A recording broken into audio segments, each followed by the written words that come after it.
Halo Commerce, welcome back to Comcast Communication Podcast.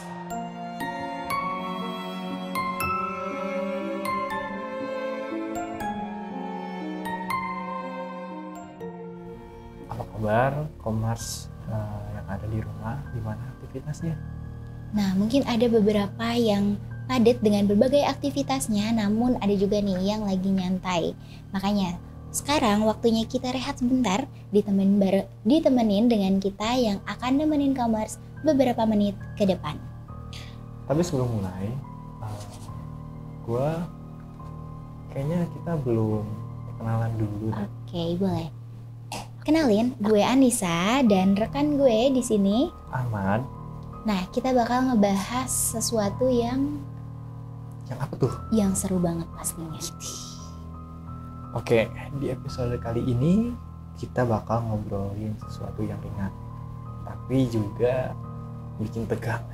Waduh, bener banget. Sebenarnya udah kelihatan gak sih kalau di sini tuh dari make up yang gue dan juga Kak Ahmad pakai, terus juga dekorasinya dan vibes yang kita ini udah lagi suasana Halloween gitu kan. Betul banget. Mungkin Commerce juga yang ada di rumah bisa nebak apa topik yang bakalan kita bawain hari ini.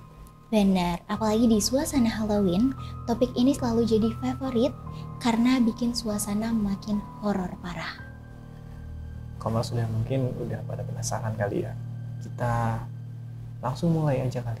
Boleh, kita langsung aja kali ya.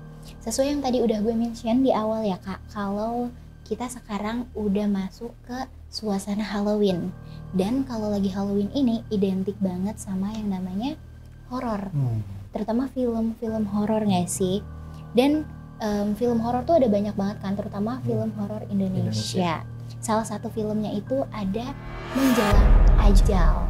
Dimana film ini tuh disutradarai oleh Hadrah Daeng Ratu dan juga ditulis oleh Denny Saputra. Dimana film Menjelang Ajal ini punya alur yang menarik banget.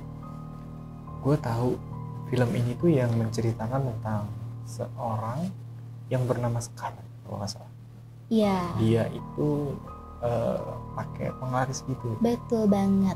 Jadi film Menjelang Ajal ini tuh menceritakan ibu yang bernama Sekar, di mana Sekar ini punya 3 orang anak dan dia tuh menghidupi 3 orang anak ini dengan cara buka warung makan.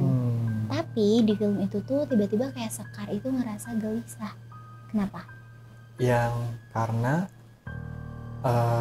makanan yang dia jual, yang dia hidangkan itu tuh selalu basi, bukan sih? Betul banget. Basi tuh, lauk sama nasinya bau. Makanya karena makanan yang dia jual ini selalu basi dan warung makannya ini selalu sepi, Sekar akhirnya nemuin atau pergi ke seorang dukun yang bernama Mak Ambar. Nah, Mak Ambar ini masangin penglaris ke warung makan dia dengan cara masukin jin yang bernama Nyai Wengi ke dalam tubuh Sekar. Nah, tapi sayangnya dukun yang bernama Mak Ambar ini meninggal. Oh iya, gue tahu. Jadi ini gue lanjutin ya. Jadi setahu gue setelah itu si dukunnya udah meninggal, kan berarti si si jinnya ini berarti nggak ada yang mengendalikan kan? Betul. Dan mau nggak mau ya tanggung jawabnya sama si korban ini berarti si Sekar kan ya. Benar. Dari yang gue lihat berarti si jin ini tuh nuntut ke si Sekar ini untuk minta tumbal kayak gitu kan ya, berarti ya. Gue sempat ngeliat juga di mana 3 anak dari si Sekar ini tuh dia selalu merasa khawatir. Benar. Dia selalu merasa khawatir dengan bagaimana kondisi ibunya yang selalu aneh gitu kan ya. Dia selalu kerasukan tiba-tiba. Benar. Terus juga gerak-gerik tubuhnya yang benar-benar creepy. Lu sempat menotis akan hal itu nggak sih? Iya. Dan itu diceritain di filmnya. Benar, makanya si jin yang ada di dalam tubuh Sekar ini kan ngeganggu orang-orang yang ada di sekitar Sekar. Makanya waktu gue nonton itu asli gue merinding banget. Karena kayak gimana ya, si Sekar ini udah terjebak dalam lingkaran setan. Kayak dia niatnya tuh mau keluar dari masalah dia, tapi dia malah masuk ke masalah yang lebih besar gitu. Kan gue ngebayangin juga kalau misalnya posisi gue ada di situ, dimana gue jadi anak-anaknya ya di sini. Gue ngeliatin si Sekar ini tuh kayak dia berusaha untuk menafkahi dengan cara berjualan, tapi juga jualannya tuh selalu basi. Terus juga dituntut oleh jin yang selalu minta tumbal. Dan gue juga ngebayangin gimana adik-adik gue atau kakak gue yang ada di situ ngeliatin ibunya yang lagi kesurupan, tiba-tiba melotot. Iya. Dan Gak wajar lah ya. udah wajar. Benar-benar. Dan itu bikin bulu kuduk tuh kayak berdiri gitu gak sih? Ya. Emang menurut gue film ini tuh keren banget karena dari estetika film itu emang dapat banget kan. Karena gue sebagai penonton nih merasa diajak untuk dikasih lihat tentang mitos-mitos yang ada di masyarakat gitu. Yaitu tentang si penglaris itu. Jadi ngerasa relate banget kan. Kalau tadi kan sempat kita ngebahas tentang isi filmnya, sekarang gue mau nge-rap dari bagaimana aktor yang meranin dari film ini, si Mbak Sekar ini. Sekar. Itu ada Sharifah Danish yang menurut gue ya itu 10 of the 10 sih. Acting dari bagaimana dia meranin Sekar terus kesurupan. Itu menurut gue kayak dapat banget ya. Iya. Kayak ini beneran kesurupan atau enggak sih gitu. Saking keren ya. Saking kerennya. Terus juga tim make up menurut gue keren banget sih, itu kayak kelihatan real luka-lukanya. Tapi ya Kak, gue mau nanya deh, sepanjang nonton film ini tuh ngerasa capek gak sih? Kalau dari gue, jujur gue capek banget. Oh iya? Iya. Asli sih, karena gimana ya, selama gue nonton, gue ngerasa banget kalau film menjelang ajal nih banyak banget jump scare-nya kan. Bahkan saking seringnya scene-scene jump scare ini, gue sampai kayak mikir, oh gue tahu nih kapan lagi si hantunya tuh bakal muncul gitu. Kalau dari gue sendiri, lanjut ada beberapa scene yang menurut gue ini tuh ngebosan. Oh iya, kenapa tuh? Karena ada beberapa scene yang kayak pembahasan perbincangannya tuh agak bertele-tele menurut gue. Oke. Kalau Kak Ahmad kan bosan nih. Nah kalau gue sendiri lebih di segi editing.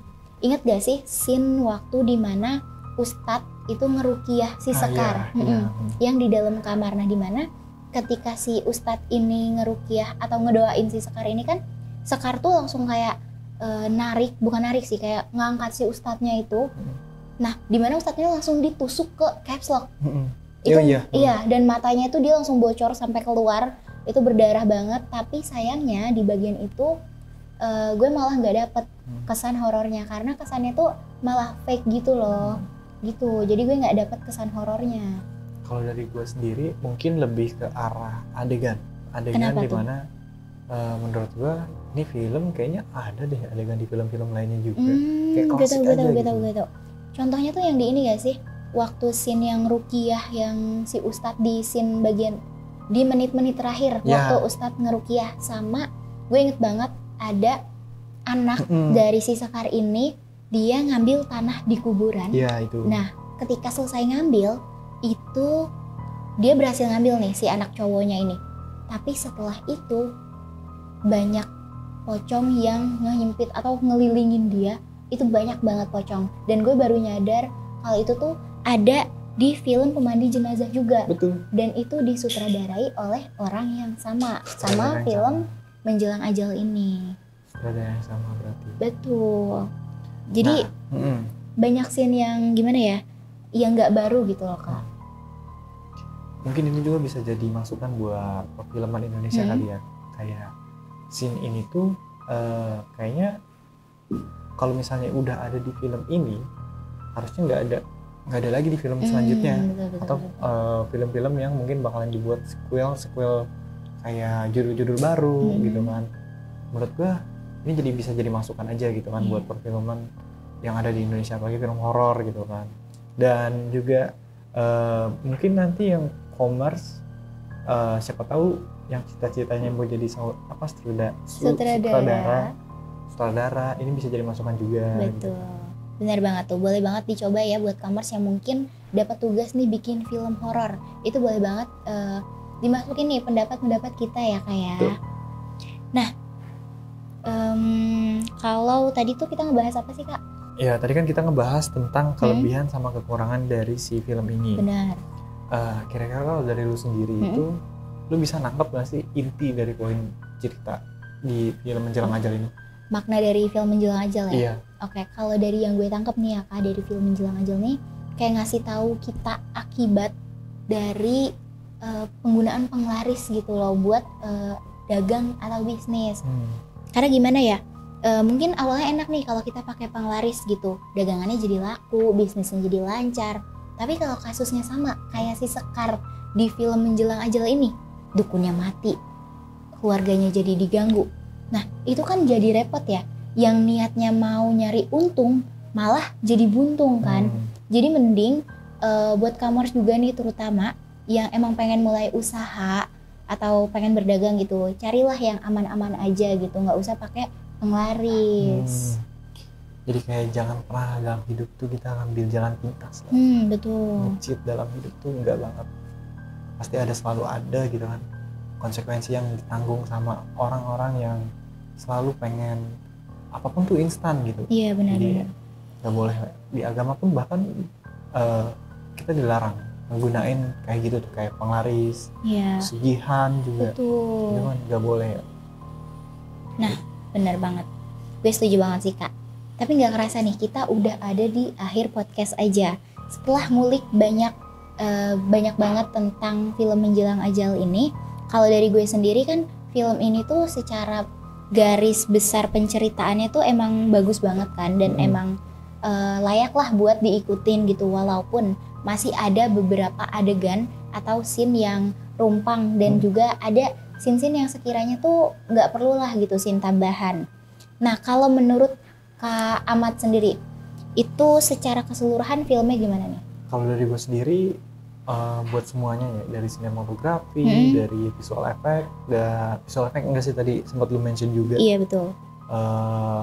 Dari acting, dari alur cerita, menurut gue overall dibungkus dengan baik, dikemas dengan baik. Iya. Jadi worth to watch lah ya. Iya, worth to watch. Benar sih. Nah setelah kita juga udah nyimak review juga filmnya, nah buat commerce nih yang gak sabar buat nonton filmnya, boleh banget langsung ditonton film Menjelang Ajal ini di Netflix, karena film Menjelang Ajal ini sudah tersedia di Netflix. Nah kita udah review filmnya nih Kak. Gue mau nanya rating untuk film Menjelang Ajal ini 0 sampai 10 kira-kira berapa?